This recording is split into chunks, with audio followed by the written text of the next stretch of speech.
Makanya kalau kamu ada pemilu, jangan golput. Jangan golput. Pilih orang yang tidak zalim. Habis gak ada orang yang bagus. Nah, kalau ada 3 pilihan semuanya jelek, kita pilih yang mana? Yang jeleknya sedikit. Yang jeleknya sedikit. Misalnya ada orang yang satu jeleknya itu maling, korupsi, tapi dia tidak mengganggu agama kita. Yang satu tidak korupsi tapi mengganggu agama kita. Pilih yang mana? Yang pertama.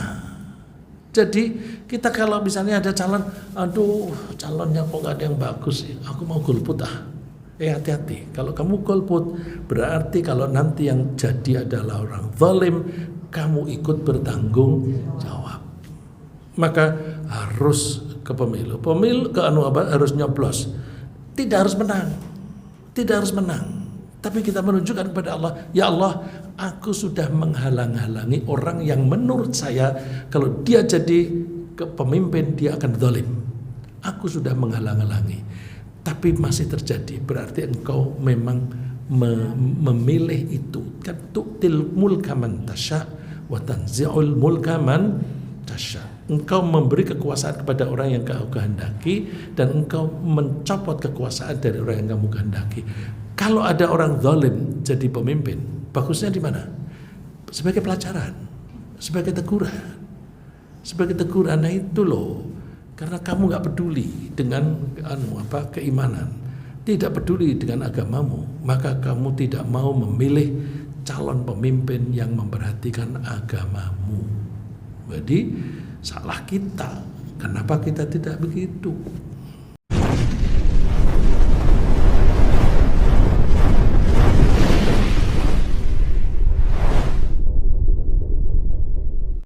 Alhamdulillahirabbil alamin.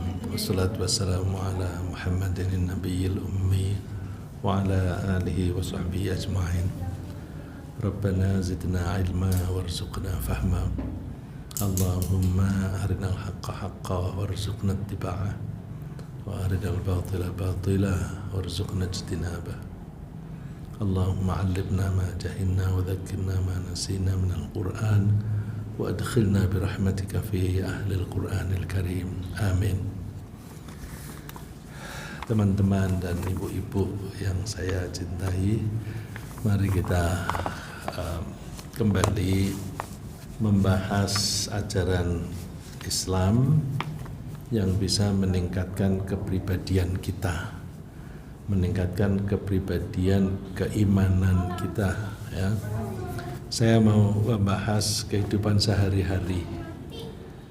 Dalam kehidupan sehari-hari itu kita sering ketemu kejadian-kejadian yang kita merasa tidak cocok atau yang tidak kita inginkan. Kalau ada kejadian yang tidak kita inginkan, yang salah siapa? Kita atau orang lain? Kita.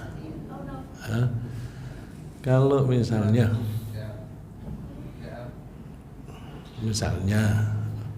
oh ini ibu-ibu sudah nggak main olahraga seperti badminton atau pingpong, ya.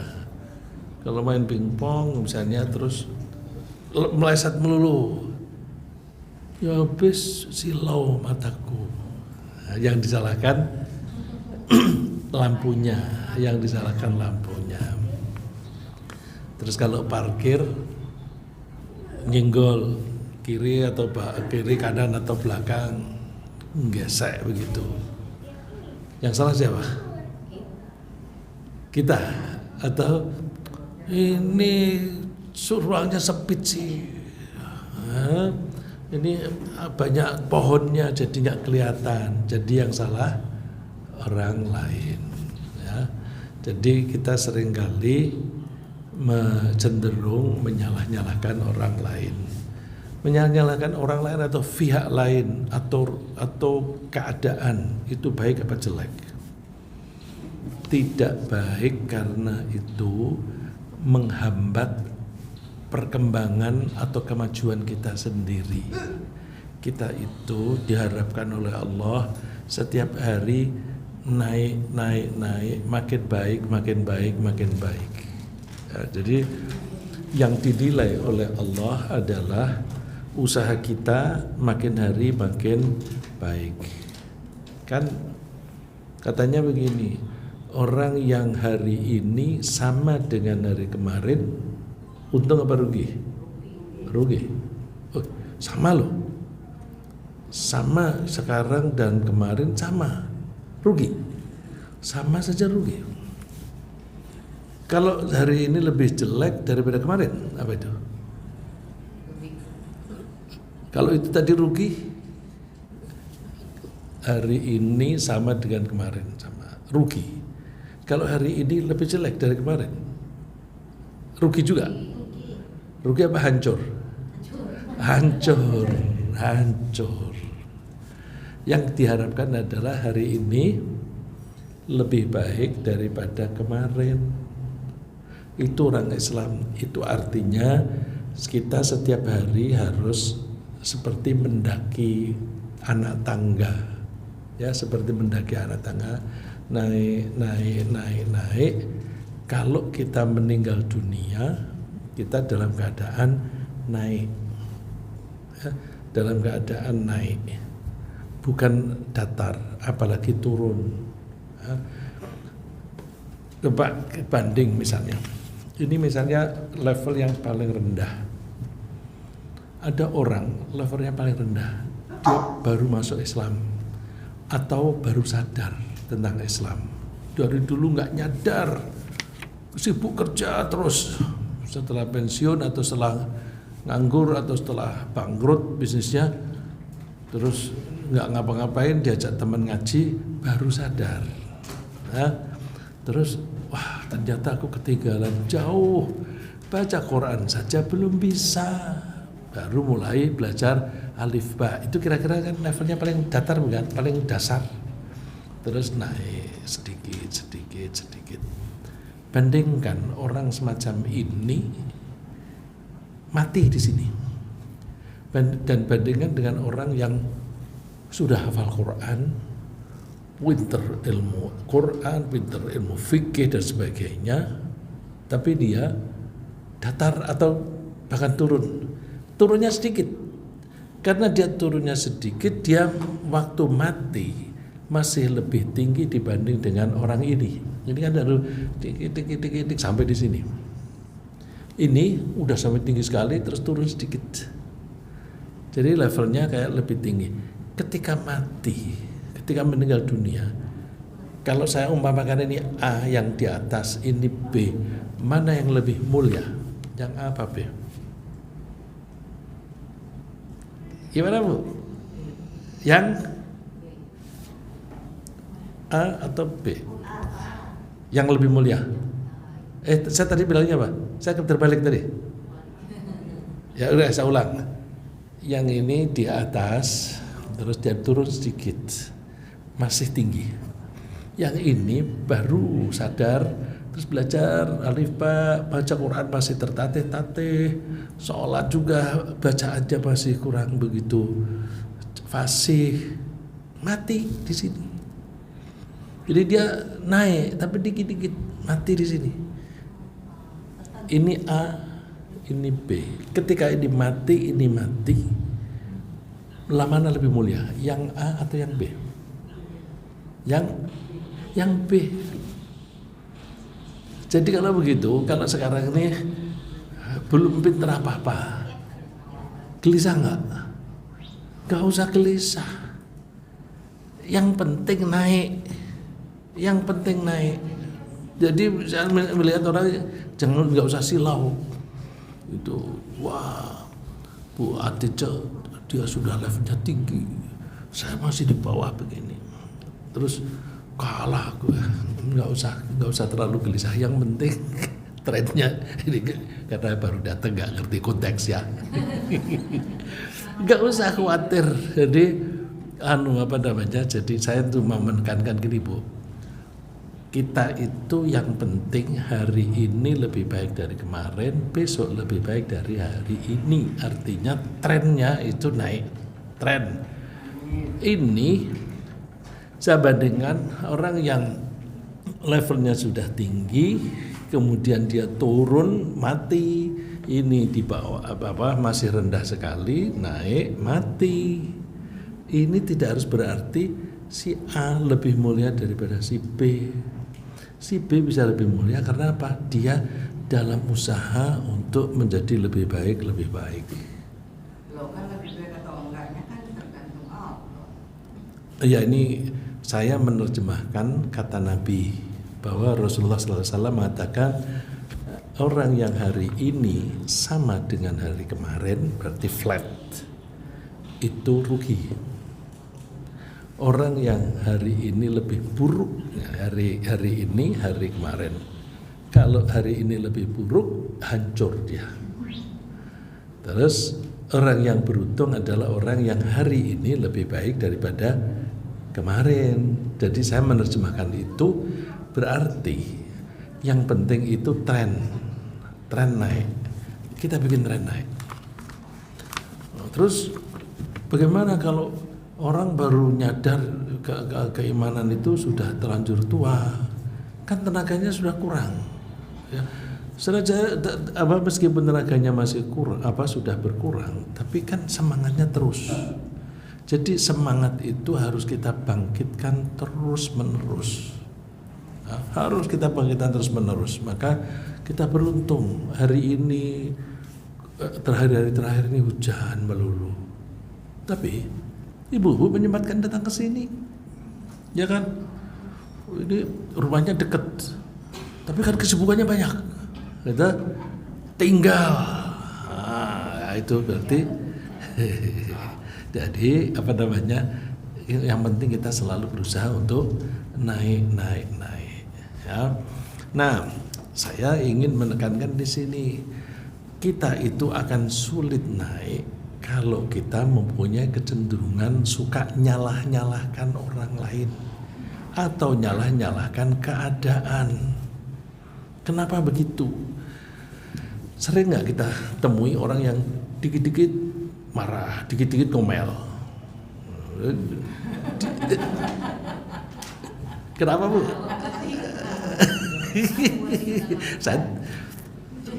Kalau orang kayak gitu kan biasanya ada sesuatu yang mengganjal ya. Iya. Kayak nggak terima, nggak mau terima kenyataan, kayak nggak ridho lah. Iya. Nggak ridho sama ketetapan Allah. Ya. Kalau kita happy kan, mau apa kejadiannya, kalau kita happy tenang-tenang mau ada. Ya. Nggak marah-marah.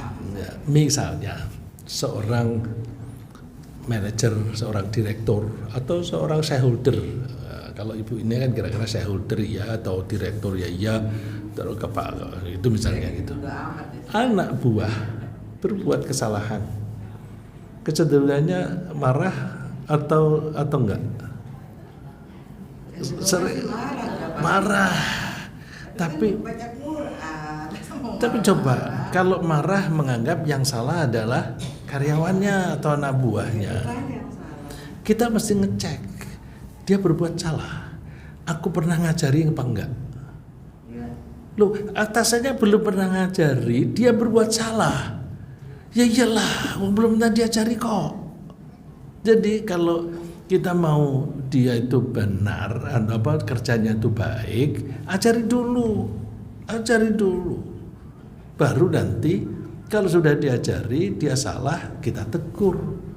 Kita nggak pernah ngajari, tetapi kalau dia berbuat salah atau kurang baik, ngomel-ngomel. Itu jadi dia tidak melihat peran dirinya, tapi dia melihat orang itu, pokoknya dia berbuat salah. Coba deh kalau kita lihat, kita ke rumah makan, restoran atau pokoknya warung, kita pergi misalnya McD, Burger King misalnya. Terus ke restoran yang lain, pelayanannya bagusan mana? Misalnya, umumnya orang kan rekrut pegawai itu, ada sini kamu bantu cuci piring, kamu bantu ini. Tapi terhadap pelanggan, kok sopanan yang ini, gitu. Karena apa? Sebelum mulai kerja dilatih dulu. Itu misalnya restoran-restoran yang baik ya. Saya tidak tahu apakah McD, KFC itu baik apa enggak. Saya tidak tahu.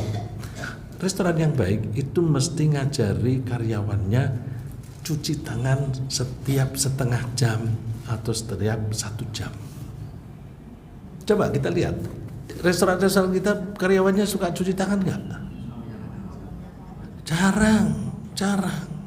Nah, restoran yang baik itu ngajari tiap setengah jam harus cuci tangan. Malah ada restoran yang kalau setengah jam bel dibunyikan, kering, semua harus cuci tangan. Itu karena diajari dulu. Ya, nggak pernah diajari cuci tangan, tetapi kalau tangannya kotor dimarahin. Salahnya dia.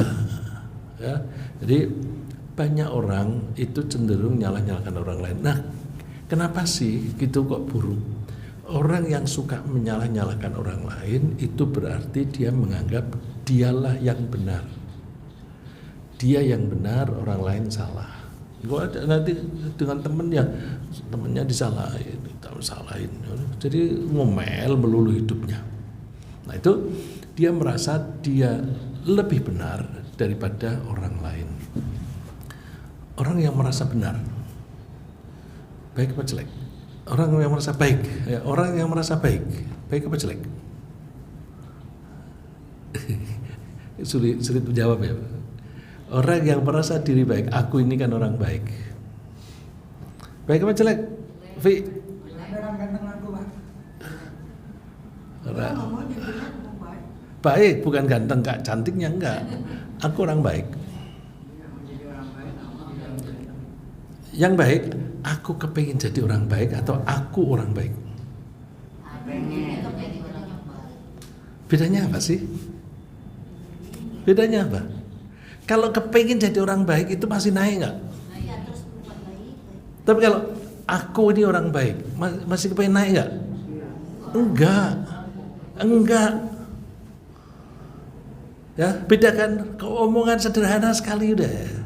Sederhana. Ya, sebagai warga negara yang baik, sering nggak kita dengar itu? Sebagai warga negara yang baik, hati-hati. Orang yang ngomong begitu biasanya jahat itu. Biasanya jahat. Apa? Lah ya. Ya misalnya lagi sebagai anggota yang terhormat. Jadi dia merasa diri terhormat. Kalau merasa diri terhormat, orang kalau memanggilnya tidak menghormati kan marah. Nah ya. Nah, sekarang ini Gaddafi ini kan santri nih, hidupnya di pondok kok, di pesantren kok. Ayatnya mana sih? Bahwa kita tidak boleh mengaku diri bertakwa atau mengaku diri bersih.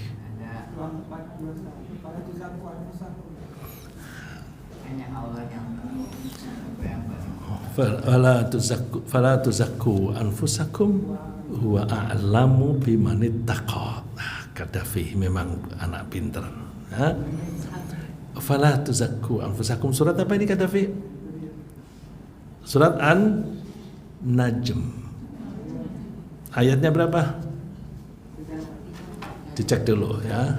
Surat An-Najm.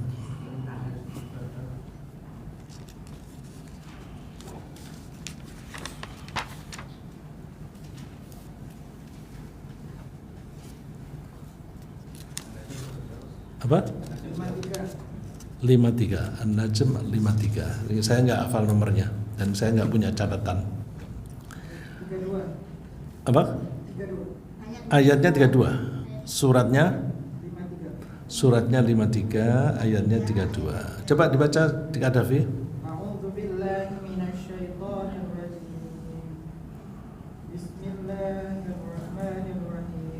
الذين يجتنبون كبائر الإثم والفواحش إلا اللمم إن ربك واسع المغفرة هو أعلم بكم إذ أنشأكم من الأرض وإذ أنتم أجنة في بطون أمهاتكم فلا تزكوا أنفسكم هو أعلم بمن اتقى. Coba terjemahnya. Kadafi bisa baca sendiri atau yang lain? Bisa baca?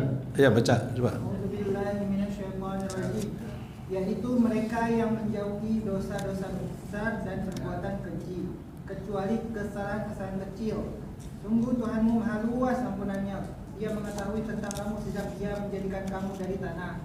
Lalu ketika kamu masih janin dalam perut ibumu, maka janganlah kamu menganggap dirimu suci. Dia lebih mengetahui siapa yang bertakwa. Ya, jadi jangan mengaku dirimu suci, jangan mengaku dirimu takwa. Allah lebih ngerti siapa yang bertakwa, lebih ngerti daripada kita sendiri. Ya, huwa a'lamu, Allah itu lebih mengerti.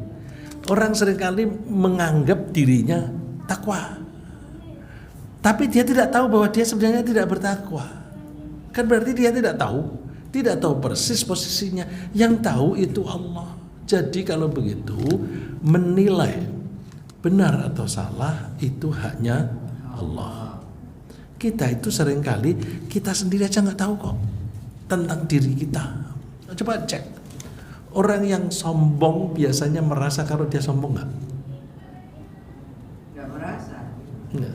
Orang itu makin sombong makin tidak merasa dia sombong. Ya, makin tinggi sombongnya, makin tidak merasa dia sombong. Dia kalau nasihati orang jangan sombong, tapi alah, kamu gayamu aja gaya sombong, gaya duduknya aja itu sudah gaya sombong. Tapi bilang jangan sombong. Orang sombong itu kalau di hatinya ada kesombongan sedikit saja tidak akan masuk neraka, tidak akan masuk surga. Tapi dia body language, bahasa tubuhnya itu sombong. Coba bahasa lisan ngomong aku tidak sombong dan bahasa tubuh mana lebih jelas? Mana lebih jelas dibaca, bahasa tubuh atau bahasa lisan? Kalau bahasa lisan itu gampang dibolak-balik, tapi bahasa tubuh nggak bisa dibohongin. Ya, bahasa tubuh nggak bisa dibohongin. Maka kita harus memperhatikan bahasa tubuh. Lo kok ngomongnya bahasa tubuh? Quran itu banyak memakai bahasa tubuh nggak? Al-Quran itu banyak pakai bahasa tubuh nggak? Coba contoh misalnya, wala tusa'ir khaddaka linnas. Surat apa itu? Surat wala tusa'ir khaddaka linnasi wala tamshi fil ardi maraha innallaha la yuhibbu kulla mukhtalin fakhur. Surat Luqman, tidak usah pakai al ya, Luqman, surat Luqman. Surat Luqman itu surat 31. Coba dilihat ayatnya. Ayat berapa Kadafi? Wala tusa'ir khaddaka linnasi wala tamshi fil ardi maraha. 18. Coba baca terjemahannya. Terjemahannya Helva.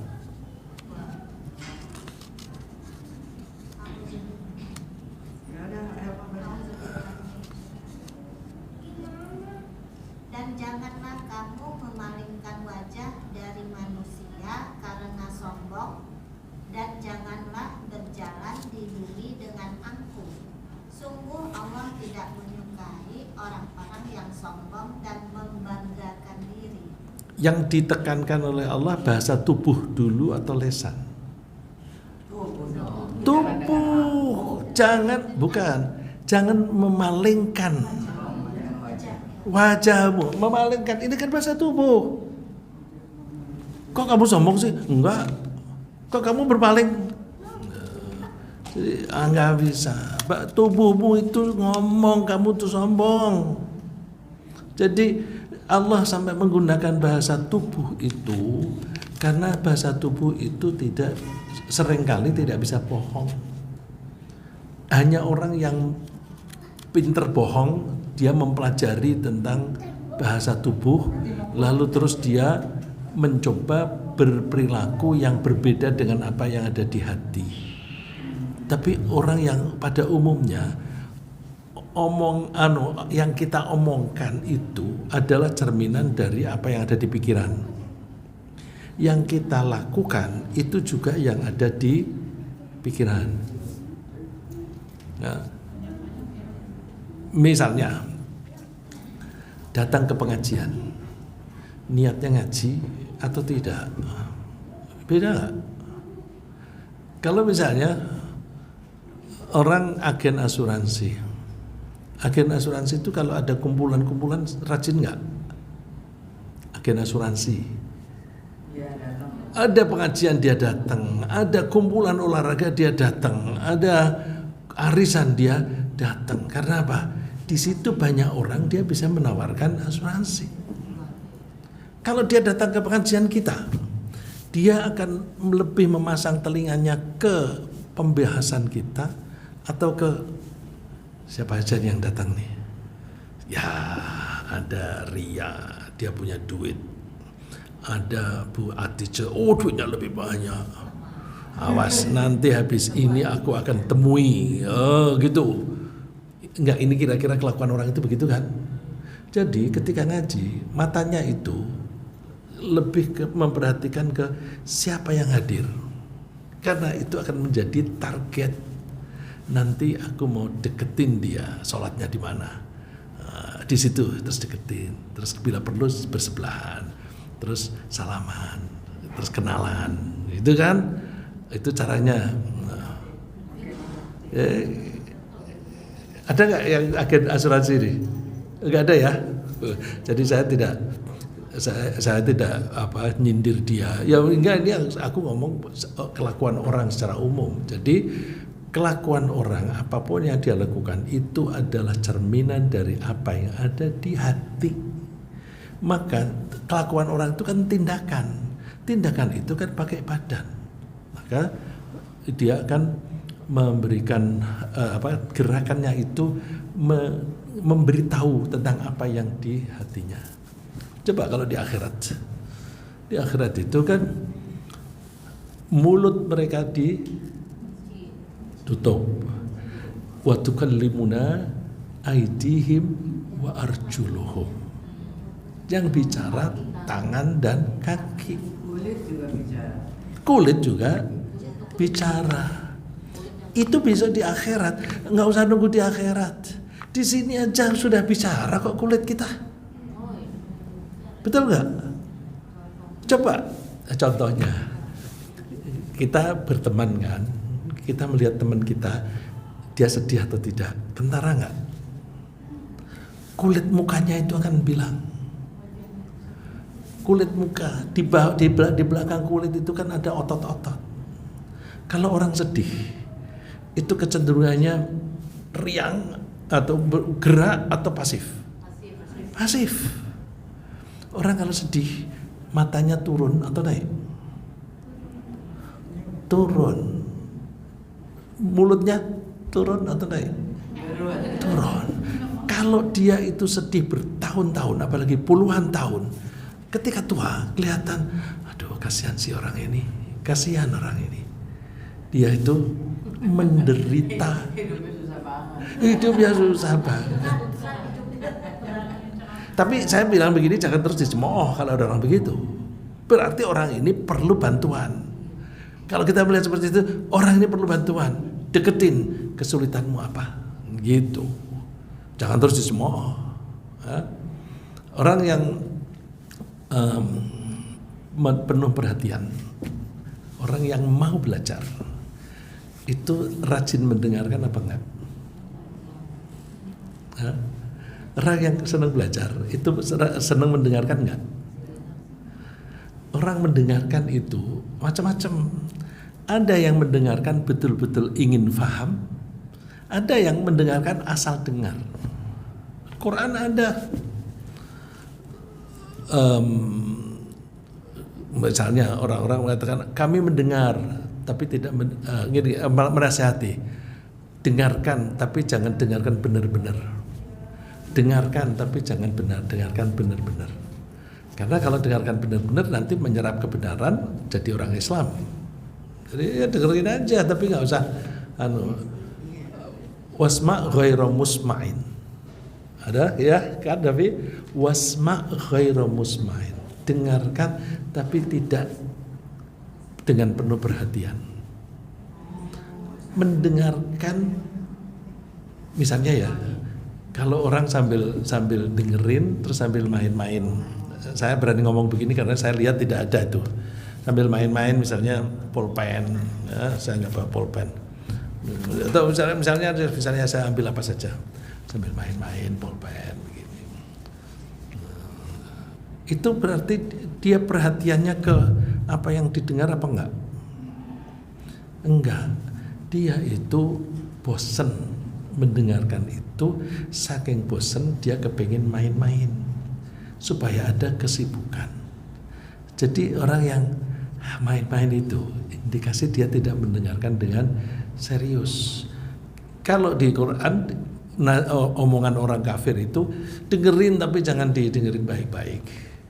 Kalau istilahnya bahasa sehari-hari itu apa? Kalau mendengarkan itu dalam bahasa Inggris ada dua ya, ada hear dan listen. Bedanya apa sih hear dan listen? Kalau tapi nggak dengar, yang satu memperhatikan. Yang mana yang memperhatikan? Listen. Kalau hear, dengar aja. Jadi kalau hear itu tidak sengaja kita dengar. Tapi kalau listen, kita mencoba menaruh perhatian. Jadi kalau bahasa Qurannya fastami'u, ya. Wa idza quri'al Qur'anu fastami'u lahu. Fastami'u itu dengarkan baik-baik. Dengarkan baik-baik itu listen. Dengarkan baik-baik. Malah nasihatnya bukannya dengarkan baik-baik. Fastami'u lahu wa ansitu. Wa ansitu itu apa? Apa Javi? Wa ansitu itu diam. Dengarkan baik-baik dan diam. Diam itu tidak hanya diam mulut, tapi juga diam pikiran. Diam pikiran. Coba, ada nggak yang sekarang ini sedang mendengarkan saya sambil mikirannya, aku nanti habis ini mau mampir ke sana, mau mampir ke rumah teman. Ada nggak seperti itu? Ada. Kalau yang didengarkan saya nggak apa-apa. Tapi kalau yang dibaca itu Al-Quran, jangan pikirannya kemana-mana. Pikirannya diam. Itu ansitu. Dengarkan dan diam, baik mulutmu maupun pikiranmu. Ya, pikiran itu bisa berbicara. Ya, pikiran itu berbicara, tapi bicaranya dengan dirinya sendiri. Ya. Ada nggak di Quran dibilang Gaddafi berbicara dengan dengan dirinya sendiri? Wa na'lamu ma tuwaswisu bihi nafsuh. Wa na'lamu ma tuwaswisu bihi nafsuh. Dan kami mengetahui apa yang orang itu membisikkan pada diri sendiri. Jadi kalau kita sedang berpikir, berkecamuk pikiran kita, berkecamuk. Kalau dibilang kecamuk itu kan berarti kan ada semacam dua pihak. Tapi diri sendiri semua. Aku enak-enak mampir ke sana nggak ya? Wah, tapi kalau jam segini apa dia ada di rumah ya? Dia kan kerja. Nah, itu kan seolah-olah dia mewakili dua pihak. Aku kepengen ke sana. Jangan sekarang. Dia lagi gini. Terus kapan dong? Sore aja gimana? Sore boleh. Itu tuwaswisu bihi nafsuh. Dirinya sendiri berbisik. Orang kalau mendengarkan Al-Quran sambil pikirannya berbisik-bisik sendiri, dia tidak akan bisa nangkep. Kalau waswisu itu ada pasti bisikan setan. Itu kan yuwaswisu fi sudurin nas itu yang di surat An-Nas itu bisikan setan. Ini wa na'lamu ma tuwaswisu bihi nafsuh, dan kami mengetahui apa yang dirinya sendiri membisikkan. Was-was, hati-hati loh Bu. Arti was-was itu berbisik. Ibu kan bilang mengira was-was itu ragu-ragu. Was-was bahasa Indonesia artinya ragu-ragu. Itu bahasa Indonesia. Orang aku was-was ya, sudah wudu apa belum? Was-was itu ragu-ragu kan? Was-was bahasa Arab itu artinya berbisik. alladzi yuwaswisu fi sudurin nas, setan itu membisiki orang di hatinya. Jadi waswasa yuwaswisu artinya membisiki. Mau baca? Silakan.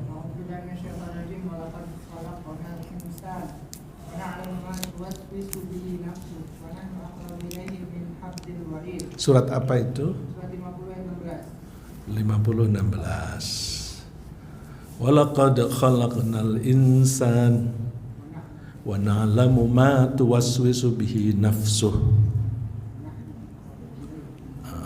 wa nahnu aqrabu ilaihi min hablil warid. Ya, kamilah yang menciptakan manusia dan kami mengetahui apa yang dia berbisik pada dirinya sendiri. Nah, orang yang mendengarkan suara dari luar tapi hatinya berbisik atau pikirannya berbisik sendiri, itu kelihatannya mendengar tapi nyatanya tidak mendengar. Saya tanyanya sama yang banyak gaul lah. Ini diantara ini yang paling banyak gaul kan Bu Atija nih. Apa itu Bu? Mendengar tapi tidak benar-benar mendengar. Banyak. Namanya apa? Pseudo listening. Pseudo itu tulisannya pseudo. P-nya tidak dibaca. Pseudo listening. Pseudo itu palsu. Mendengar, listening mendengar tapi palsu. Orang semacam itu mendengarkan tapi tidak paham. Nah, makanya kalau kita kepingin ngaji tapi bisa menyerap, udah sementara pikiran lain-lain itu ditinggalkan dulu, terus kita perhatikan supaya bisa menangkap dengan baik. Lebih-lebih lagi kalau mendengarkan Al-Quran. Ya, ini namanya pseudo listening. Pseudo listening itu macam-macam. Bisa karena pikirannya berkecamuk begitu, bisa karena bosan, ya, bisa karena bosan. Orang bosan itu tanda-tandanya macam-macam. Saya tadi kan bilangnya ada main pensil atau pulpen diputar-putar, atau kadang-kadang mahasiswa itu sambil dengerin gitu sambil ya badannya gini-gini. Ini seolah-olah iya, bahasa tubuhnya ini nanti kan ujian gak lulus nih.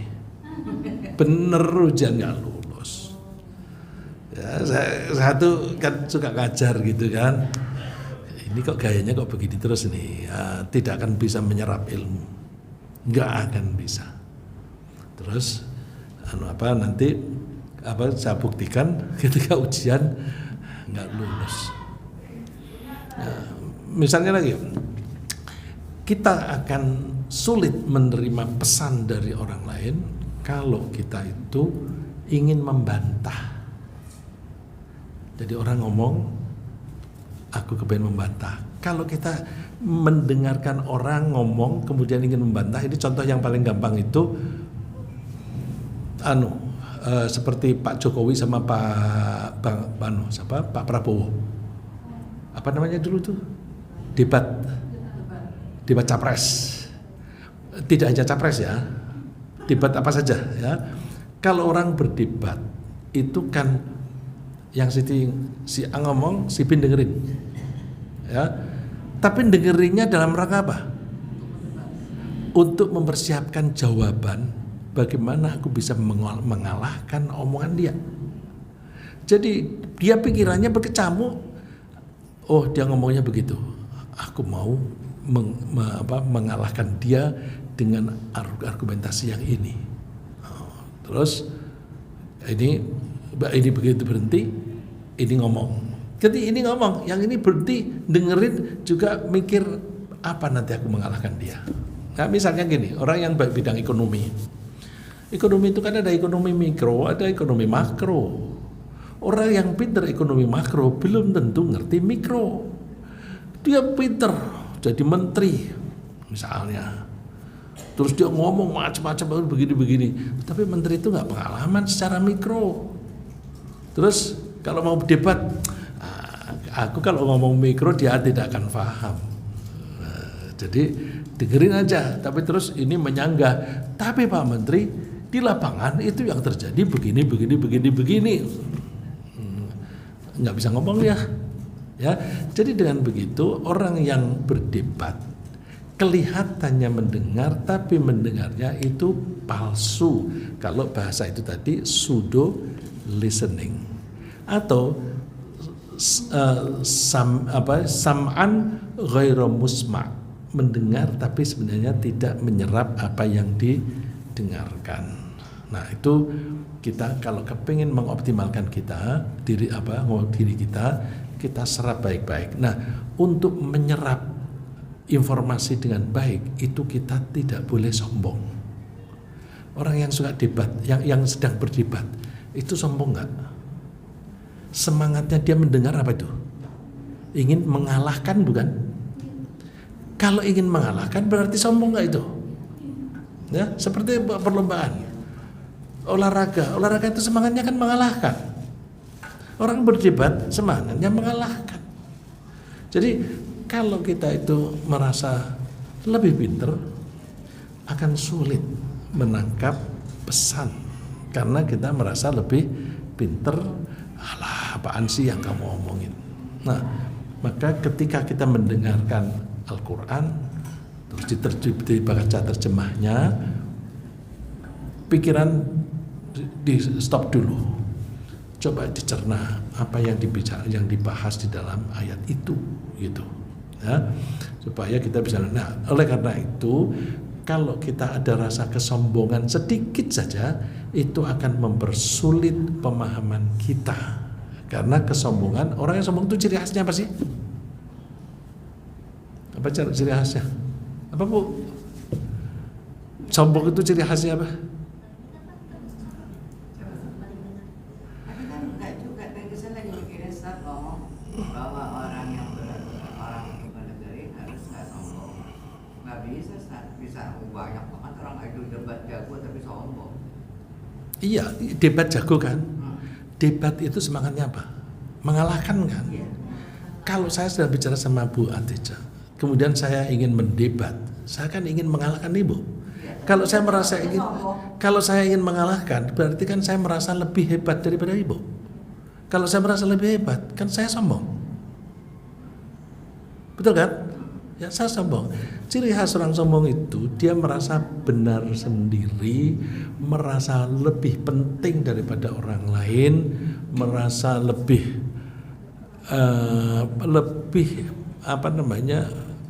lebih berperan daripada orang lain dan sebagainya. Itu ciri khas sombong. Merasa lebih pintar dari orang lain. Nanti kalau orang lain ngomong dianggap sepele ngomongannya. Akhirnya dia tidak bisa menyerap. Dia tidak bisa menyerap pesan itu. Padahal kadang-kadang yang ngomong anak kecil, tapi benar. Kalau orang tidak sombong, meskipun yang ngomong anak kecil, itu benar. Dengerin, ambil. Ya, ambil. Meskipun yang ngomong itu musuh. Ngomong musuh. Musuh itu kalau ngomong sama kita itu kira-kira memberi nasihat atau maki-maki? Maki-maki. Coba kalau musuh itu lagi sedang maki-maki, jangan ngomong nadanya dia marah. Ya. Pilihan kosakatanya itu jelek.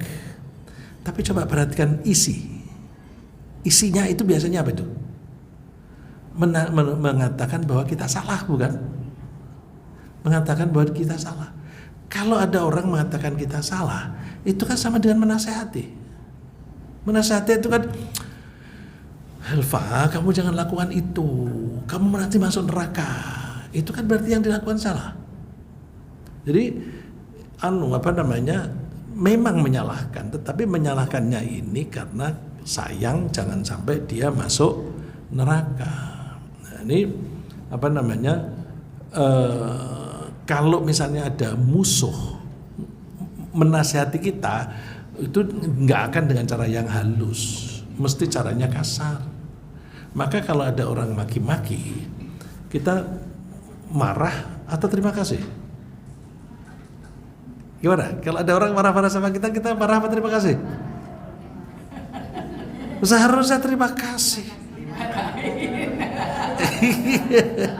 Logikanya masuk nggak? Logikanya masuk nggak? Kalau saya logikanya nggak masuk, silakan saya diprotes. Ya. Tadi saya mengatakan kalau orang itu maki-maki itu, kalau kita perhatikan isinya itu nasihat. Kenapa sih orang maki-maki sama kita? Kenapa sih orang maki-maki sama kita? Karena saya itu sering berbuat salah. Tapi kalau kita berbuat salah, biasanya yang menasihati pertama siapa? Orang dekat apa orang jauh? Orang dekat. Orang dekat. Yang berarti nasihati. Suami ngerokok. Yang nasihati pertama siapa? Istri. Kalau suami dinasihati sekali, besok masih ngerokok lagi. Istri sabar menegur nggak? Sabar menegur lagi. Lama-lama menasihatinya nadanya rendah apa tinggi? Pertama kali nadanya rendah bukan? Rendah. Tapi karena suami bandel, maka nadanya menjadi tinggi. Jadi kalau begitu istri adalah orang yang paling sabar menasihati suami. Benar nggak? Wah, ini saya membela ibu-ibu semua ini. Wah, ya memang biasanya begitu. Benar nggak omongan saya nih? Ya, jadi, nah kalau saya sudah dinasihati oleh orang-orang yang dekat dari saya, tapi saya bandel, lama-lama yang nasihati orang lain. Kalau tadi yang nasihati istri, dia baik, ya dengan berbagai cara, daripada duitnya untuk beli rokok, untuk belanja kan enak, misalnya begitu, itu kan termasuk nasihat. Tapi karena bandel, lama-lama yang negur orang lain. Nah kalau negur orang lain itu, kalau dia kebetulan benci sama kita, ya nadanya maki-maki. Jadi kalau begitu, kalau kita dimaki-maki, baik apa jelek? Baik untuk kita, baik untuk kita. Jangan marah. Jangan juga. Kalau cuekin berarti misalnya aku diomelin terus saya cuekin, berarti saya kepengen berubah nggak? Enggak. Jangan cuekin. Kalau untuk yang sesuatu yang nggak benar, orang marah-marah ya cuekin. Nah kalau itu nggak benar. Tapi kalau orang yang normal, maki-maki itu kan ada dasarnya. Yang normal ya. Kalau yang tidak normal itu kepentingan politik. Kepentingan politik orang bener pun disalahin. Ada banjir, wah yang salah Anies. Malah kadang-kadang banjirnya di kota lain dikasih di foto medsos. Ini gara-gara Anies.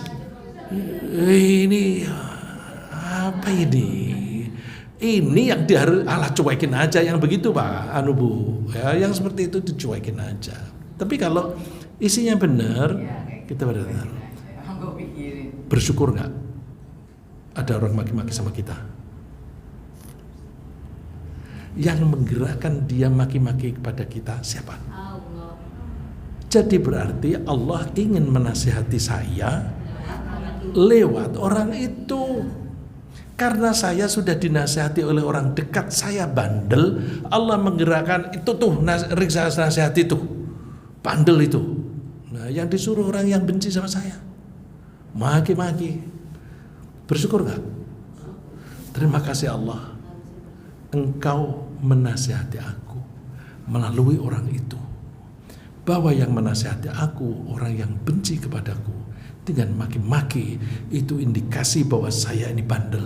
Mohon ampun Allah, mohon ampun aku ini selama ini bandel sampai diperlukan maki-makian dari orang lain. Enak nggak kalau hidup seperti itu? Orang seperti itu, kalau misalnya kita bisa seperti yang saya katakan tadi, kalau dimaki-maki orang, marah nggak sama orang itu? Orang itu maki-maki terus saya marah nggak sama dia? Enggak. Yang menggerakkan siapa? Allah. Lah kalau yang menggerakkan Allah, kalau saya mau marah, aku marah sama Allah dong. Berani kamu marah sama Allah? Nah, ini termasuk keimanan bukan? termasuk keimanan. Ingat, apapun yang terjadi itu Allah yang menciptakan. Termasuk orang maki-maki itu Allah yang menciptakan. Ya, kita mempunyai pemimpin yang soleh, Allah yang menggerakkan itu. Kita mempunyai pemimpin yang zalim, ya Allah juga. Kalau kita mempunyai pemimpin yang soleh, bagus nggak? Bagus. Kalau kita mempunyai pemimpin yang zalim, bagus juga nggak? Memang kelakuan itu jelek karena dia misalnya kalau zalim itu kan tidak adil. Kalau tidak adil itu kan kalau yang salah orang ini dihukum, kalau yang salah orang itu tidak dihukum. Zalim kan? Tapi kejadian itu jelek. Tetapi itu fenomena bagus. Bagusnya apa? Makanya kalau kamu ada pemilu, jangan golput. Jangan golput. Pilih orang yang tidak zalim. Habis gak ada orang yang bagus. Nah, kalau ada 3 pilihan semuanya jelek, kita pilih yang mana? Yang jeleknya sedikit. Yang jeleknya sedikit. Misalnya ada orang yang satu jeleknya itu maling, korupsi, tapi dia tidak mengganggu agama kita. Yang satu tidak korupsi, tapi mengganggu agama kita. Pilih yang mana? Yang pertama. Jadi kita kalau misalnya ada calon, aduh calonnya kok gak ada yang bagus, aku mau golput ah. Hati-hati, kalau kamu golput berarti kalau nanti yang jadi adalah orang zalim, kamu ikut bertanggung jawab. Maka harus ke pemilu ke harus nyoblos. Tidak harus menang. Tidak harus menang. Tapi kita menunjukkan kepada Allah, ya Allah, aku sudah menghalang-halangi orang yang menurut saya kalau dia jadi pemimpin dia akan zalim. Aku sudah menghalang-halangi. Tapi masih terjadi, berarti engkau memang memilih itu. Kan tu'til mulka man tasya wa tanzi'ul mulka man tasya. Engkau memberi kekuasaan kepada orang yang kau kehendaki dan engkau mencopot kekuasaan dari orang yang kamu kehendaki. Kalau ada orang zalim jadi pemimpin, bagusnya di mana? Sebagai pelajaran, sebagai teguran. Sebagai teguran, nah itu loh.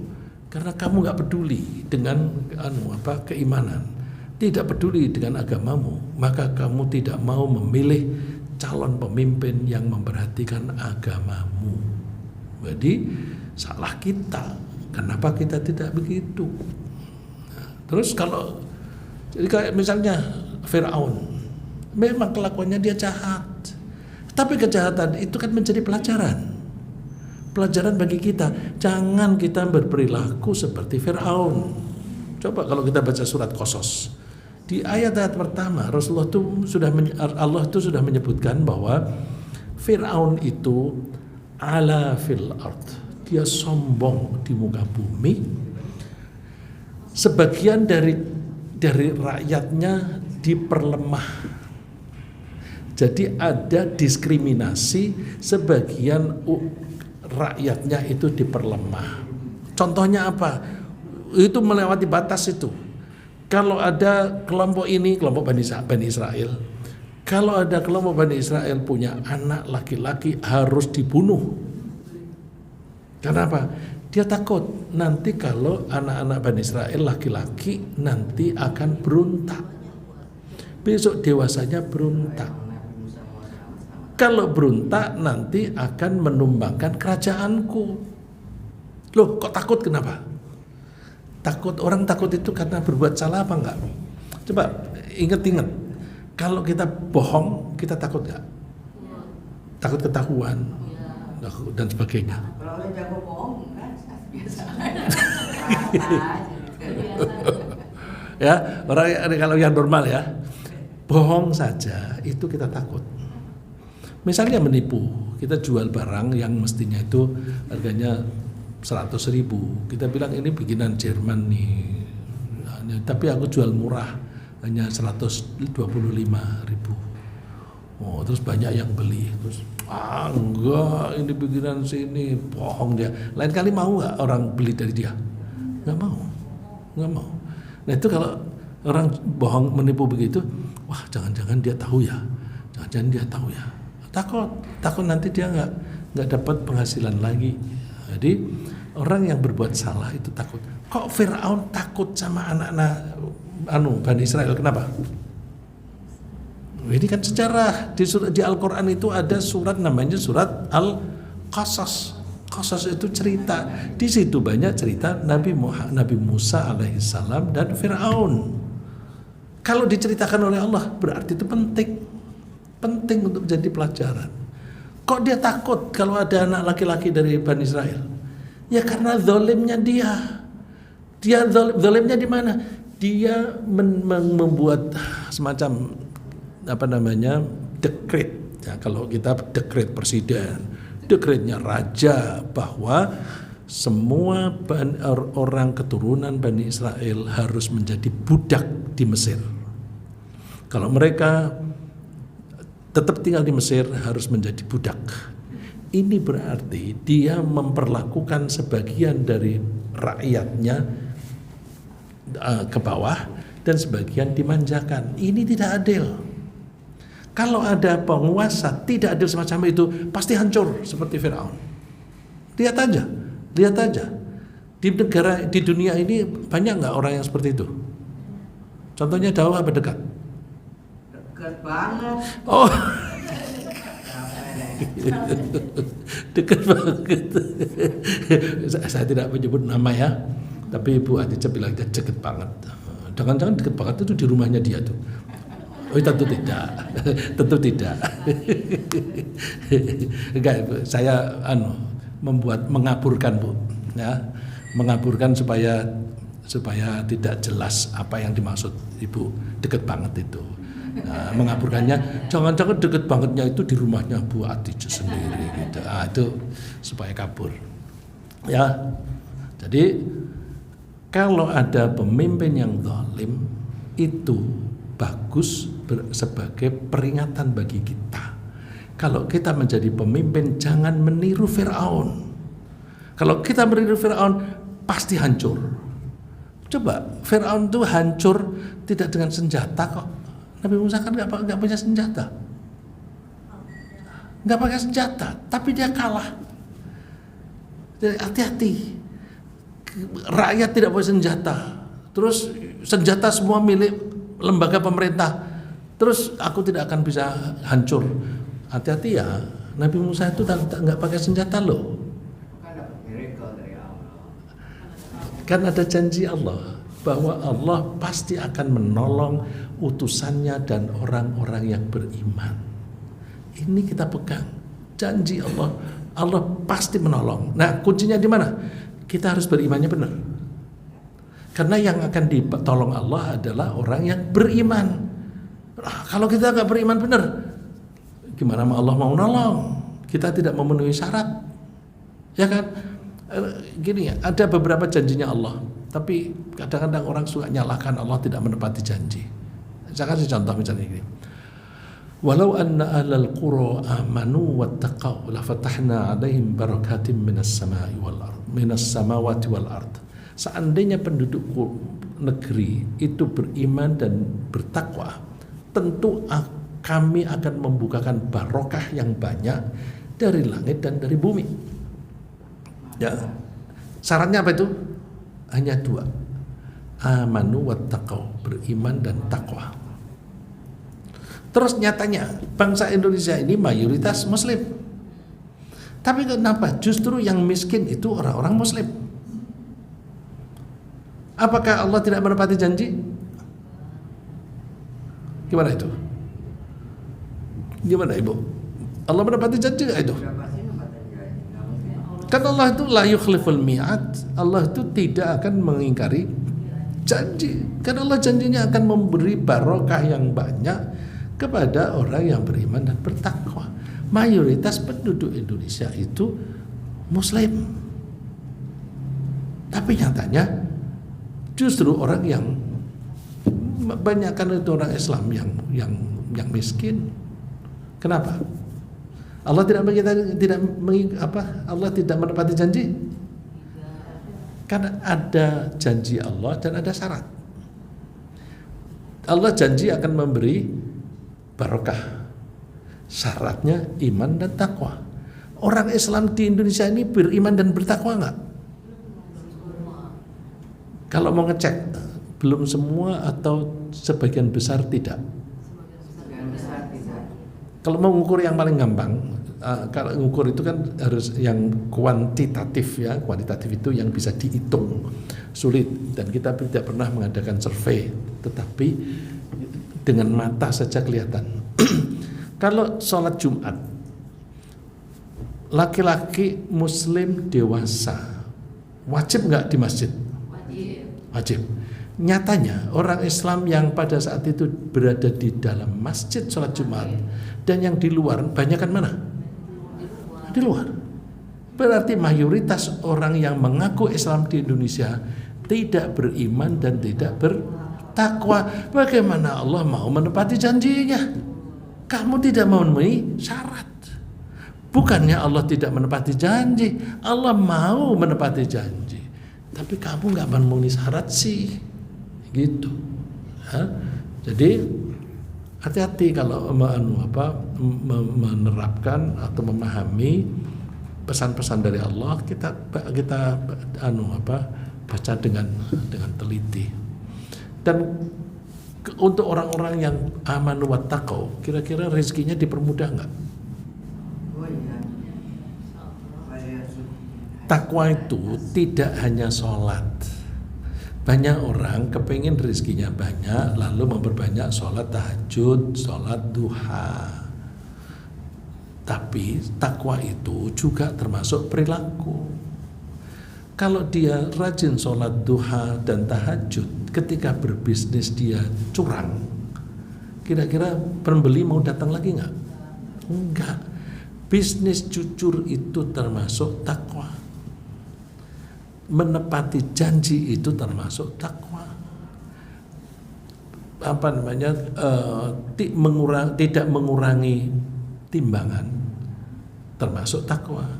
Tidak mengurangi kualitas itu juga takwa.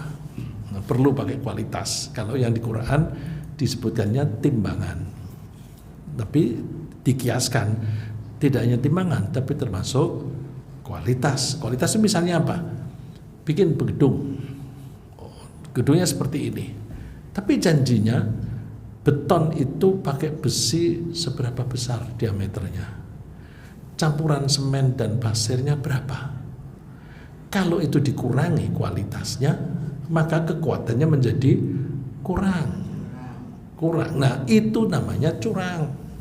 Termasuk wailul lil mutaffifin. Mutaffifin artinya apa? Curang dalam berbisnis. Nah kalau orang curang berbisnis, ya namanya aja curang. Mutaffifin tidak termasuk takwa. Nah kalau kita orang Islam berbisnis kok curang, tapi mintanya rezekinya banyak, dari mana? Dari mana? Orang Islam di Indonesia makan babi mau, korupsi mau. Lah ya itu. Suap mau. Nah ya itu. Suap mau. Nah itu kan berarti tidak bertakwa kan? Tidak bertakwa. Jadi mengartikan takwa jangan hanya sholat puasa, tapi termasuk perilaku. Termasuk perilaku dalam dagang, ya, termasuk perilaku dalam dagang. Itu. Jadi kadang-kadang kita ini menghalalkan dengan cara membuat peraturannya begini-begini, ya peraturannya boleh, tapi itu membuat kemudahan orang berkorupsi.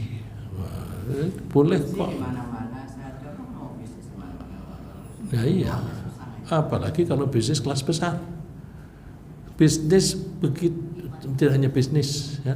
Begitu kelasnya itu besar, pasti akan diincar oleh penguasa. Betul ya Bu? Betul kan? Pasti. Bisnis nanti ditarik.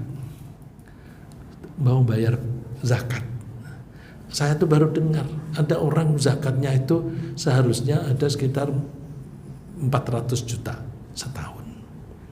Tapi enggak, lebih dari itu. Misalnya anggaplah misalnya 400. Itu sebagian besar harus lewat Basnas. Kalau tidak lewat Basnas nggak boleh. nanti sebagian kecil diberikan langsung kepada masjid, kepada itu baru boleh. Terus Basnas, coba lihat kemarin diberikan kepada siapa itu? Yang di Jawa Tengah itu oleh gubernurnya dibagi kepada orang-orang kader-kader PDIP.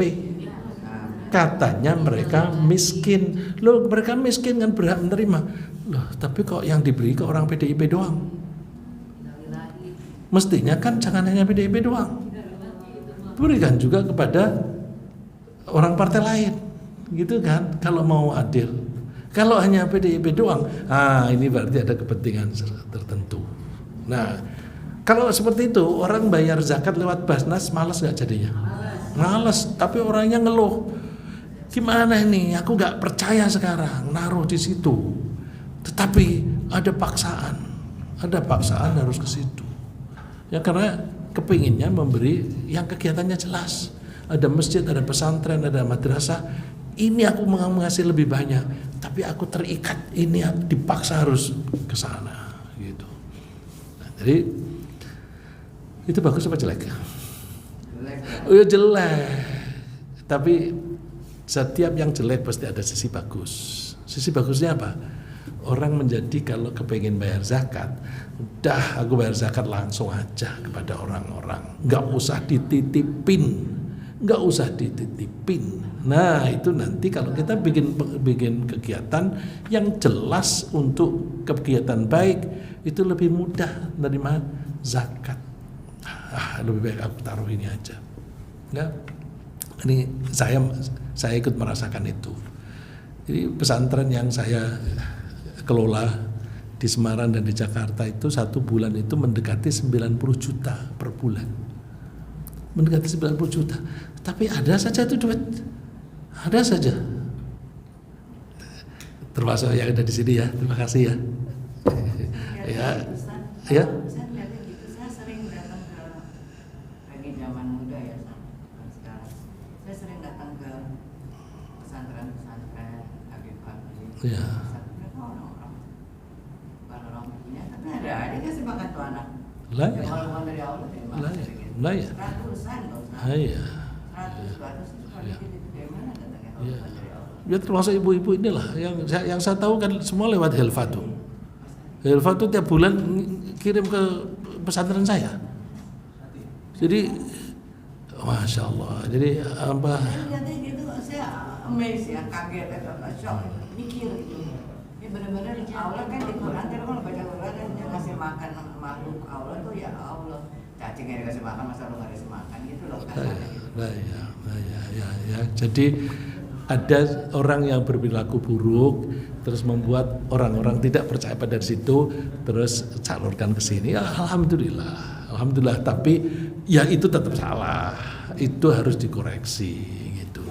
Ya, karena tempo hari itu almarhum Kiai Ali Mustafa dia cerita ada direktur lembaga zakat menerima gaji satu bulannya 100 juta. Gitu Allah. 100 juta itu duit apa? Kan duit dari zakat. Jadi direksinya tuh makan uang zakat sebesar itu. Satu orang 100 juta. Iya, kalau itu menyebut amil kok sebanyak itu. Mungkin hitungnya kan dari rumus ya, Ustaz. Makanya semua orang dikasih masuk kasih 15% kan boleh, 1/8 ya, 12,5% kan boleh buat kata dia. Yang bikin 15% siapa? 12,5 kan Ya. 1/8 yang Oh, amil itu. Jadi dari 100% jadi ambil 12,5% kali dia punya triliun kan. Terus dibagi ya itu. Jadi pakai justifikasi. Ya, justifikasi supaya mereka bisa dapat duit banyak. Ya, serahkan saja ke pesantren saya. Saya tidak mengambil serupiah pun. Jadi saya bukan ambil zakat. Jadi saya hanya menyalurkan saja. Ya seperti duit-duit yang lewat Hilfa diserahkan pada saya, itu serupiah pun nggak ada yang saya ambil. Dan akibatnya juga begitu. Gampang. Kemarin itu ini kan kami mau buka yang di Kemayoran sedang dibangun. Pak, duitnya kurang, ya. Iya, kita lagi dibangun. Pak, duitnya kurang berapa? Kurang 35 juta. Oh iya, saya baru nelpon satu orang. Pak, ini ada kekurangan. Oh ya deh, aku nyumbang. Sudah ada yang nyumbang 10 juta. Alhamdulillah, kurang 25 lagi. Sudah lebih ringan. Jadi coba sayang telepon aja. Telepon. Oh ya deh, aku nyumbang aja. Itu karena apa? Karena yakin duitnya itu betul-betul dipakai gitu. Tapi kalau orang ragu-ragu, ya nggak mau. Ya. Baik, kembali ke sikap sombong. Kalau kita itu sombong, kita akan sulit menerima pesan, menerima kebaikan dari orang lain. Nah, orang yang suka nyalah-nyalahkan orang itu indikasi sombong, karena dia merasa diri benar, merasa diri penting. Ya, kalau misalnya ada orang telepon, terus kok nggak ada, istrinya bilang, Pak tadi ada telepon dari Pak Fulan itu. Oh ya udah. Terus kamu nggak telepon balik? Enggak, siapa yang butuh? Siapa yang butuh? Sombong nggak itu? Padahal orang butuh dia itu sebagai orang atau sebagai jabatan. Seringkali sebagai jabatan. Kalau jabatannya hilang, dia dibutuhkan orang nggak? Hilang itu kebutuhan orang. Jadi, nah iya. Jadi dia merasa siapa yang butuh? Dia merasa menjadi orang yang lebih penting. Karena lebih penting, tidak merasa perlu menghubungi. Padahal orang butuh dia itu bukan karena pribadinya, tapi karena jabatan. Karena jabatan, begitu nanti dia hilang jabatannya, dia pensiun atau digeser, udah tidak disapa orang itu, nggak disapa orang. Maka kita harus menjaga kualitas pribadi, ya. Mutu pribadi itu mesti didasari keimanan. Keimanan itu tunduk patuh kepada Allah. Kalau tunduk patuh kepada Allah itu jangan ada rasa kesombongan sedikit pun. Orang yang kalau suka nyalah-nyalahkan orang lain, itu berarti dia merasa diri benar, maka nasihat tidak akan bisa masuk. Dan orang yang merasa diri lebih penting, itu orang kalau kita berhubungan dengan orang, dia merasa lebih penting. Kebalikannya, kita merasa dihina nggak? Dihina. Jadi hati-hati. Begitu kita merasa penting, itu otomatis menganggap orang lain tidak penting. Padahal setiap orang, apapun profesinya, dia kalau dianggap tidak penting pasti marah. Bener nggak? Nggak peduli pangkatnya tinggi atau rendah. Kalau dia dianggap tidak penting pasti marah, pasti tersinggung. Cuma dia diem aja. Karena dia merasa nggak layak aku mau ngomel-ngomel. Aku ini siapa sih gitu. Tapi dalam hati ada gitu. Jadi hati-hati. Menganggap diri penting sama dengan menganggap orang lain tidak penting, dan itu meremehkan orang lain. Lagi, orang yang menyalah-nyalahkan orang itu merasa dirinya benar, yang salah orang lain. Itu lebih jelek lagi kalau yang disalahkan orang Allah. Misalnya ya, kenapa sih kamu marah-marah? Kamu nyalain aku ya? Enggak, aku gak nyalain siapa-siapa. Terus siapa dong? Aku nyalain keadaan. Kenapa? Aku lagi butuh gini kok keadaannya terjadinya begini-begini. Baik gak itu? Dan ada gak orang begitu? Banyak. Aku gak nyalain kamu. Kamu gak usah tersinggung. Nah terus siapa yang kamu salahin? Aku nyalain keadaan. Kalau nyalain keadaan sama dengan nyalain siapa? Yang membuat keadaan siapa? Allah. Kalau menyalahkan keadaan berarti sama dengan menyalahkan Allah. Kalau menyalahkan Allah berarti menganggap Allah pintar atau bodoh. Ya hati-hati ya, kamu nganggap Allah bodoh. 479. Apa? 479. Oh iya, gimana itu? Bismillahirrahmanirrahim. Ma asabaka min hasanatin famin Allah, wa ma asabaka min sayyi'atin famin nafsik. Wa arsalnaka lin-nasi rasula wa kafa billahi syahida. Bagus, surat 4 ayat 7-9. Saya senang kalau ada Qaddafi ini. Saya nggak usah bawa indeks. Saya dulu kalau pengajar mesti bawa indeks. Ini nggak usah lah. Alhamdulillah ada indeksnya itu. Coba, ma asabaka min hasanatin faminallah.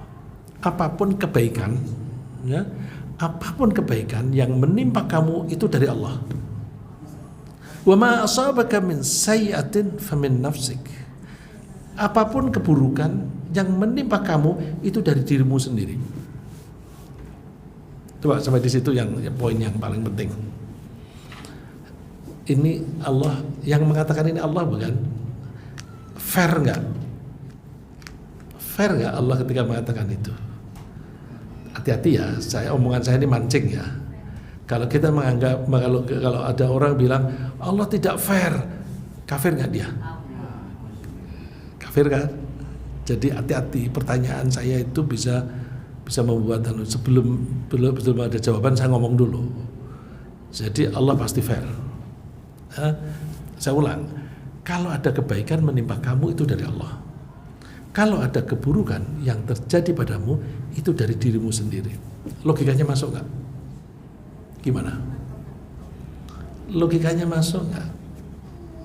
Coba, seorang yang normal begitu lahir sehat kan? Dan sekarang ini alhamdulillah kita sehat, umumnya kita ini. Terus kalau ada sakit, suatu saat kita sakit flu,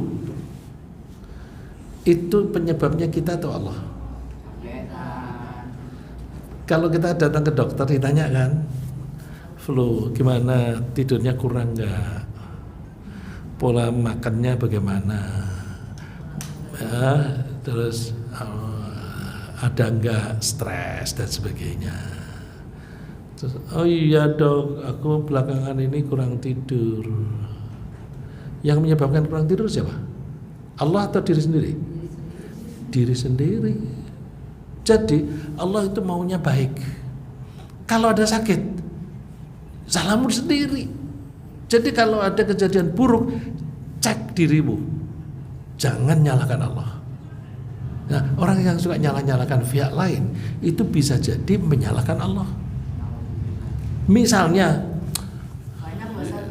lah ya ini aku flu gara-gara apa? Gara-gara cuacanya ini transisi masa peralihan. Ya nyalain cuaca. Lagi Pak, 4146 lagi Pak. Apa itu? Mau bilang suaranya man amila sholihan fa nafsi wa man asa fa alaiha wa ma rabbuka bizallamin lil abid. Siapa yang berbuat kebaikan, dia berbuat baik untuk dirinya sendiri. Siapa? Surat 41 ayat 46. 4146. 4146. Ya. Siapa yang berbuat baik, dia berbuat baik itu sebenarnya untuk keuntungannya sendiri. Dan siapa yang berbuat baik, dia merugikan dirinya sendiri. Jadi sebenarnya Allah itu sudah membuat sistem itu baik. Kembali kepada yang surat An-Nisa tadi. Kan Allah sudah membuat kita itu sehat. Kita itu sehat kalau tidak ada definisi sehat itu gimana sih? Definisi sehat itu apa? Mata bisa melihat. Nah, mata bisa melihat artinya semua yang ada dalam diri kita itu semua berfungsi normal. Tidak ada keluhan. Jadi kalau normal itu sehat. Kalau sakit itu berarti ada yang tidak normal. Ketidaknormalan itu hati-hati, Allah itu sudah membuat mekanisme yang baik. Misalnya begini, kamu tidurnya yang baik ya, jangan kamu kurangi. Allah itu kalau menyuruh kita tidur caranya gimana? Dibuat ngantuk, dibuat capek. Jadi capek dan ngantuk itu artinya perintah dari Allah istirahat, tidur. Kalau kita bandel, ya tapi ini aku ada lembur nih. Kamu ngejar lembur kenapa sih? Ada duitnya. Jadi karena mata duitan diperintah oleh Allah tidur,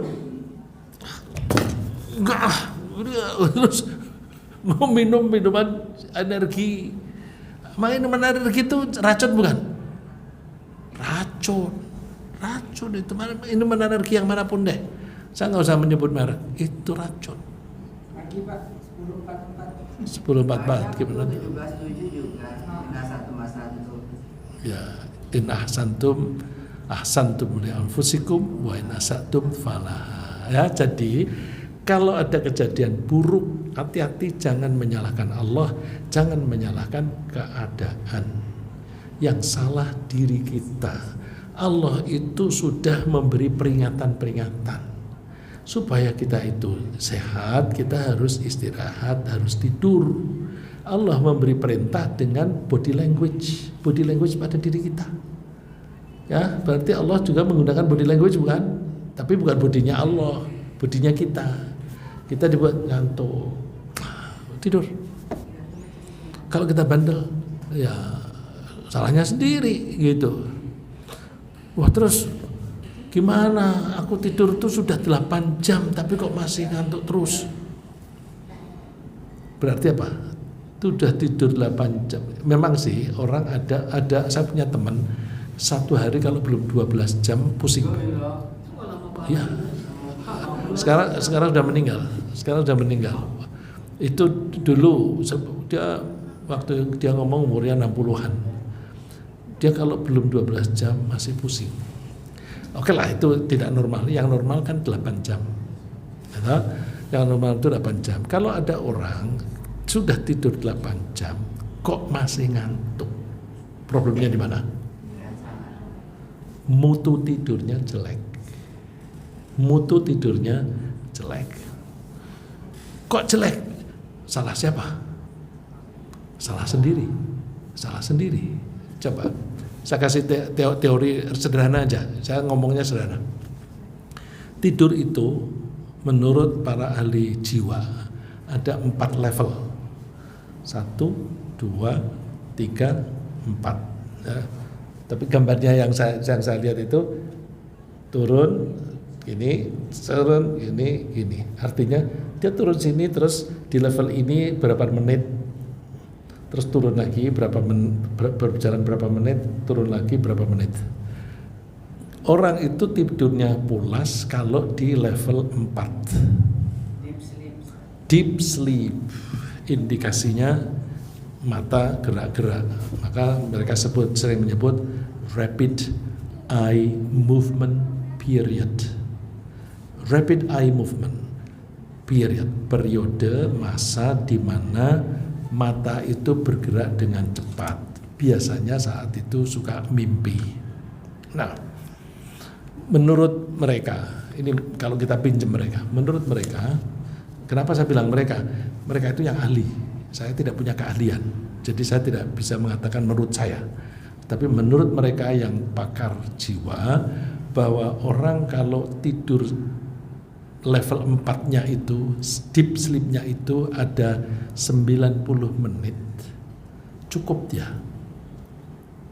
Jadi 8 jam, tapi ternyata rata-rata orang itu deep sleep-nya hanya 90 menit. Rata-rata hanya 90. Jadi begini, 8 jam. Tapi 8 jam itu yang paling dalam itu hanya 90 menit, 1,5 jam. Artinya apa? Kalau kita tidurnya 2 jam, tetapi deep sleep-nya 1,5 jam, cukup nggak? Cukup. Deep sleep-nya 1,5 jam. Ya, tidurnya periodenya hanya 2 jam. Tapi deep sleep-nya 1,5 jam, cukup nggak? Cukup. Rasulullah tidurnya kan sedikit. Rasulullah itu coba kalau kita baca surat Al-Muzammil itu diperintahkan sholat malam itu setengah malam ditambah dan dikurang. Ditambah dan dikurang. Jadi seringkali juga lebih dari setengah malam. Kalau kita paling berapa menit sholat malamnya? Ya. Kalau bisa dibebetin subuh gitu kan? Dibebetin subuh supaya tidurnya bisa agak lama gitu. Kalau Rasulullah tengah malam itu sudah sholat. Jadi tidurnya habis sholat isya. Nanti terus segera bangun. Kok nggak pernah sakit? Kita ini kok sakit-sakitan melulu? Karena Rasulullah itu tidurnya deep. Kuncinya di mana? Kuncinya tidur itu butuh ketentraman hati. Coba aja kalau kita lagi uring-uringan, lagi marah sama suami misalnya, tidurnya gampang apa sulit? Kan dalam hari suami brengsek misalnya itu ya, bisa tidur nggak itu? Nggak bisa itu. Masa dia ngomong begitu enaknya sendiri aja. Jadi kalau hati itu bergejolak, emosi bergejolak, tidak akan bisa tidur. Kita akan mudah tidur kalau hati kita tentram, tenang. Supaya bisa tenang gimana? Ala bidzikrillahi tatmainnul qulub. Ini Davini. Ala inna awliya Allah ila khawran. Maksudnya ini. Sudah. Ala bidzikrillahi tatmainnul qulub.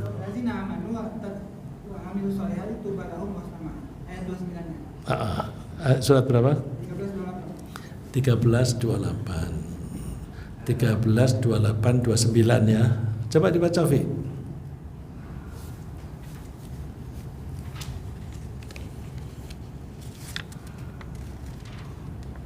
A'udzu billahi minasyaitonir rajim. Bismillahirrahmanirrahim. Alladzina amanu wa tatma'innu qulubuhum bi dzikrillah.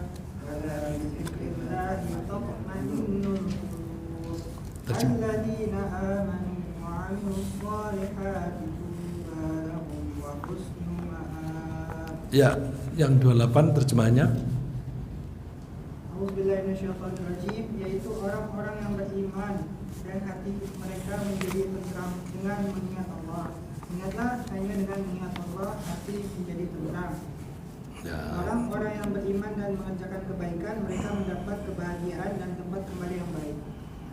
Ya, jelaskan. Jadi sebelum tidur kita mesti banyak-banyak zikir. Setidak-tidaknya yang dilakukan oleh Rasulullah, setidak-tidaknya ya, itu membaca Qul Wallahu Ahad, terus Qul A'udzu Birabbil Falaq, Qul A'udzu Birabbin Nas, dan Qul Al-Fatihah. Ya, setidak-tidaknya itu. Makin banyak makin baik.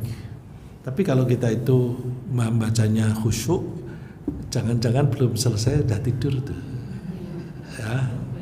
Itu berarti kalau kita itu sebelum tidur itu sudah tenang, nanti cepet ke level 4. Surut gitu. Nah, nanti kita tidurnya tidak terlalu lama, sudah enak, sudah segar. Ya, salah satu cara seperti itu. Kira-kira masih banyak yang bisa omongin ya. Kira-kira menyenangkan nggak ngobrol seperti ini? Menyenangkan. Dan bagus, bisa menambah iman. Kalau dianggap bisa menambah iman, terus gimana kita? Kita kuatkan komitmen, kita terapkan dalam hidup kita. Ya, kita jangan pernah sombong. Kalau ada kesalahan, jangan buru-buru menyalahkan orang lain, tetapi periksa diri sendiri dulu. Karena kalau ada kejadian yang buruk, ada orang maki-maki kita, berarti aku ini selama ini bandel. Jangan nyalahin orang itu. Orang itu syirik, macam-macam gitu. Itu nyalahin orang lain, jangan. Bahwa aku ini selama ini bandel sampai Allah menggerakkan orang yang membenci aku, menasehati aku. Karena yang menasehati aku orang yang benci, maka bentuk nasihatnya itu maki-makian. Tapi isinya adalah nasihat. Kalau kita selalu mau mengakui kekurangan kita, maka mudah-mudahan kita mudah memperbaiki diri kita, makin hari makin baik. Kalau kita makin hari makin baik, mudah-mudahan kapanpun Allah mewafatkan kita itu dalam keadaan memperkuat iman kita. Kalau kita dalam keadaan memperkuat iman kita, mudah-mudahan kita mengakhiri hidup kita dalam keadaan iman dan dengan husnul khotimah. Amin. Saya kira sampai di sini dulu. Subhanakallahumma wa bihamdika asyhadu an la ilaha illa anta astaghfiruka wa atubu ilaik. Assalamualaikum warahmatullahi wabarakatuh.